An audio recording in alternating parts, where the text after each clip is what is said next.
CM YS Jagan అధ్యక్షతన AP cabinet సమావేశం కొనసాగుతోంది. ముఖ్యంగా రాష్ట్రంలో అమలవుతున్న పథకాలు, పెండింగ్ ప్రాజెక్టులతో పాటు ఇంకా పలు కీలక అంశాలపై మంత్రివర్గం చర్చించి నిర్ణయాలు తీసుకోనున్నట్లుగా తెలుస్తోంది.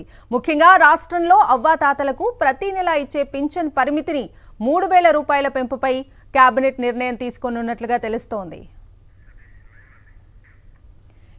ఏపీ కేబినెట్ భేటీకి సంబంధించిన పూర్తి అప్డేట్స్ ని మా ప్రతినిధి సతీష్ లైవ్ లో అందిస్తారు. సతీష్.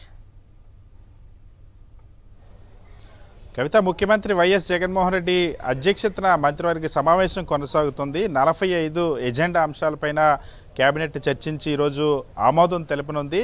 ప్రధానంగా జనవరిలో అమలు చేసేటువంటి కొన్ని సంక్షేమ పథకాలకు సంబంధించి ఈరోజు కేబినెట్ ఆమోదం తెలుపబోతుంది. ముఖ్యమంత్రి వైఎస్ జగన్మోహన్ రెడ్డి మేనిఫెస్టోలోనూ ప్రజల మధ్య పాదయాత్రకు వెళ్ళినప్పుడు ఇచ్చినటువంటి మాటల్ని 100% అమలు చేసే దిశగా ఏదైతే పెన్షన్ మొత్తాన్ని 2,750 రూపాయల నుండి 3,000 రూపాయలకి పెంచుతూ కేబినెట్ ఈరోజు ఆమోదం తెలుపనుంది.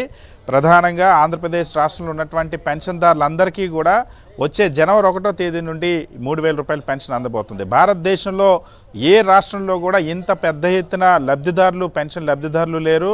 ఏ రాష్ట్రంలో కూడా ఇంత పెద్ద మొత్తంలో పెన్షన్ ఇస్తున్నటువంటి దాఖలాలు లేవు. సో జనవరి 1వ తేదీ నుండి 3,000 రూపాయల పెన్షన్ని అమలు చేయబోతున్నారు. దీంతో ముఖ్యమంత్రి వైఎస్ జగన్మోహన్ రెడ్డి ఇచ్చినటువంటి హామీ సంపూర్ణంగా అమలవుతున్నటువంటి పరిస్థితి ఉంటుంది. మరొకవైపు వైఎస్ఆర్ ఆసరా చేయూత, వైఎస్ఆర్ ఆసరాకి సంబంధించి ఆంధ్రప్రదేశ్ రాష్ట్రంలో ఉన్నటువంటి సుమారుగా 80 లక్షల మంది డ్వాక్రా మహిళలు ఎవరైతే ఉన్నారో డ్వాక్రా మహిళలకు సంబంధించి 4 విడతల్లో రుణమాఫీ చేస్తామని చెప్పి హామీ ఇచ్చారు వైఎస్ జగన్మోహన్ రెడ్డి. మేనిఫెస్టోలో కూడా ఈ అంశాన్ని పొందుపరిచారు.